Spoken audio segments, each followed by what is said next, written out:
Eh bien, pour cette partie, nous allons montrer maintenant comment on peut faire l'analyse RDM. Comment on peut faire l'analyse RDM. Et pour ce qui est de l'analyse RDM, c'est très simple. On doit voir les déformations, les différentes déformations, les diagrammes de barre. Pour ce qui est des diagrammes de barre, on doit d'abord avoir les effets, les diagrammes des forces. Voilà. Voilà, ce sont ces diagrammes-là. Vous pouvez les voir ici dans XZ. Voilà un peu les diagrammes des forces YZ. Dans YZ, sont les diagrammes des forces. Ça, vous pouvez ajouter des valeurs, description, uniforme. Donc ça te donne les valeurs. Vous pouvez rentrer ici par rapport à FY. Voilà les diagrammes sur la structure. Voilà un peu. Ça peut vous donner par rapport à X. Voilà les diagrammes par rapport à X. Le diagramme par rapport à X, vous pouvez aller ici. Ouais, c'est ça. Les diagrammes des forces, de l'effort tranchant par rapport à X et par rapport à Y. Directement, on voit que cette barre, c'est parmi les barres les plus sollicitées sur la structure. On voit, voilà, cette partie ici. Voilà, voilà, c'est ça. On peut voir même chose pour ce qui est de Y. Y, c'est ça. Ces nœuds ici, c'est le plus instable, le plus défavorable. Et pour ce qui est des Z, pour des efforts tranchants, et voilà, on va voir là où il y a rouge. Voilà, c'est le troisième ici, c'est toujours ce troisième qui est le plus instable et c'est le plus sollicité. Et voilà, ainsi de suite. Ainsi de suite. Voilà. Donc c'est ça le plus instable. On doit aller ici. Voilà. Le nœud le plus instable. Vous pouvez faire des captures d'écran, de tout ça. Vous pouvez faire les captures. Vous pouvez capturer ça et mettre ça dans votre travail. On doit aller ici. Les diagrammes des moments par rapport à Y. Voilà. C'est ça les diagrammes des moments dans notre structure. Le moment max, c'est ici. Ça est là-bas. Voilà. On doit voir. Le moment max est toujours ici. Le troisième. On doit aller par rapport au moment MZ. Voilà. Par rapport à Z, c'est cette partie ici. Le moment par rapport à X. Voilà. C'est un peu ça. C'est le premier ici, les moments par rapport à X. Donc c'est un peu comme ça. Voilà, les moments par rapport à X. On peut voir la déformation. On peut voir la déformation. On peut voir la déformée exacte de barre appliquée. Voilà, c'est comme ça que la structure est déformée. Et vous pouvez voir ici, voilà la déformation de la structure. C'est un peu ça. Et par après, avec ces valeurs ici, vous pouvez aller là-bas. Vous faites une description. Vous décochez la description, mais vous laissez les déformations. Et voilà, voilà les déformations de notre structure. Vous pouvez simuler ça. Vous pouvez démarrer la simulation de ça. Et regarde comment ça se déforme. Voilà. Voilà, donc c'est un peu ça. Voilà comment la structure se déforme. Vous voyez la déformation. Et là, la déformation max, elle est de 0,6 cm. Donc c'est très minime. La structure est bien calculée. La structure est bien calculée, bien calculée, bien calculée. Je peux mettre même ça sur la base. Je mets déformation, déformation 0, déformation, déformation, déformation, déformation. J'enregistre. Je peux aller dans l'axe Z, XZ, dans l'axe XZ. Je peux aller ici dans l'axe XZ et là-bas on peut encore une fois relancer la simulation pour voir, normaliser. Voilà, en essayant de faire la normalisation. Maintenant regardez la déformation, regardez comment la structure se déforme. C'est un peu ça la déformation de notre structure. Si on veut, on peut ajouter des valeurs, des descriptions de charges. Et voilà, on peut relancer encore une fois la déformation. Et voilà, vous voyez comment la structure se déforme.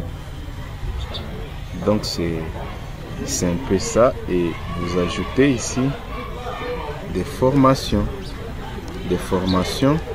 OK. Et là-bas, on peut aller au bureau.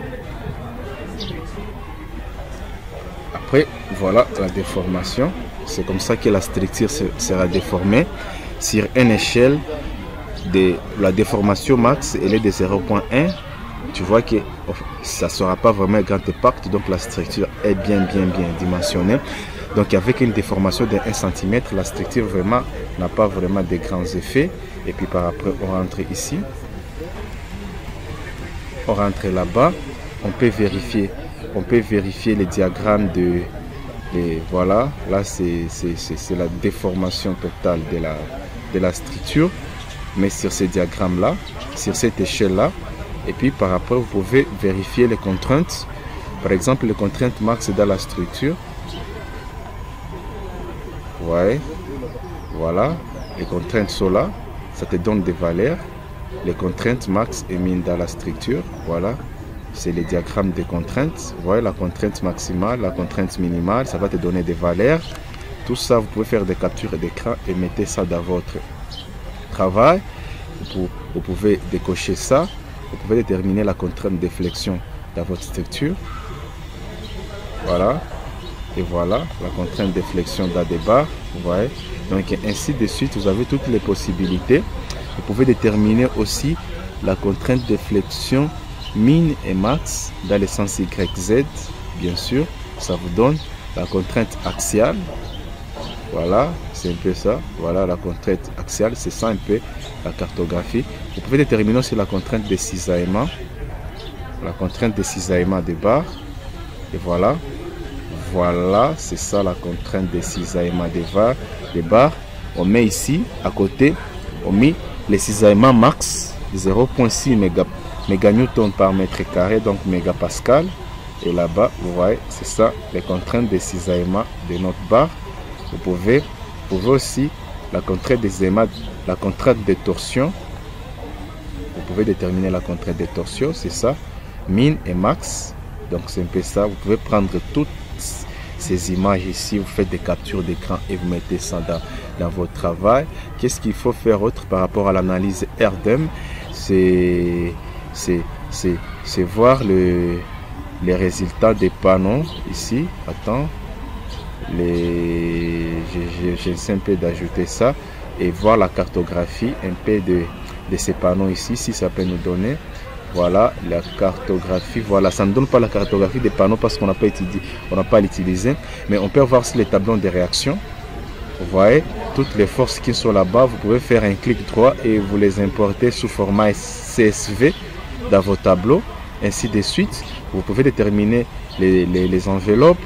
Vous pouvez calculer les min et les max.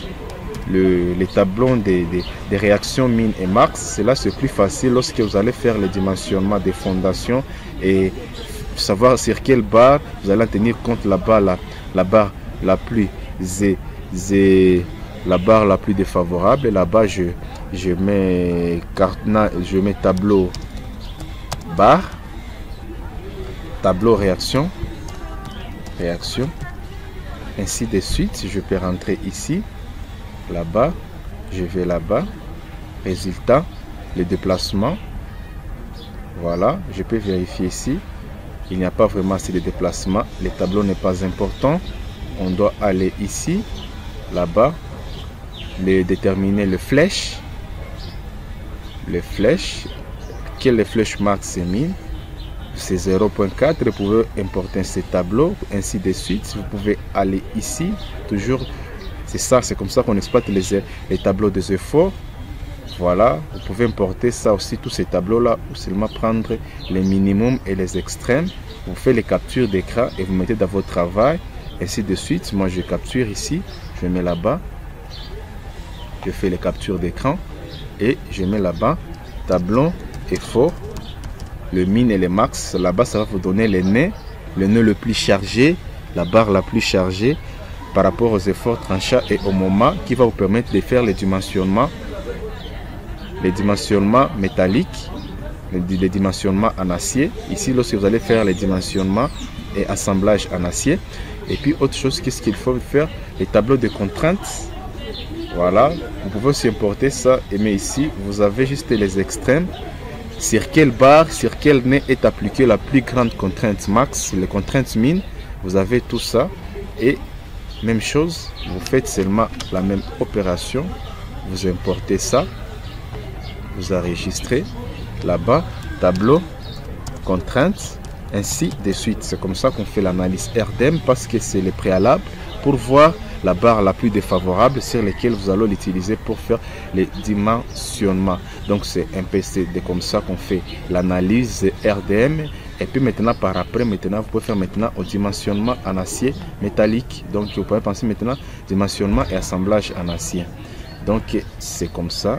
La vidéo suivante, je dois pouvoir vous montrer maintenant comment on peut faire le dimensionnement des pièces métalliques, comment faire le dimensionnement des barres sur cette structure un peu complexe avec robot. Merci et à la prochaine vidéo.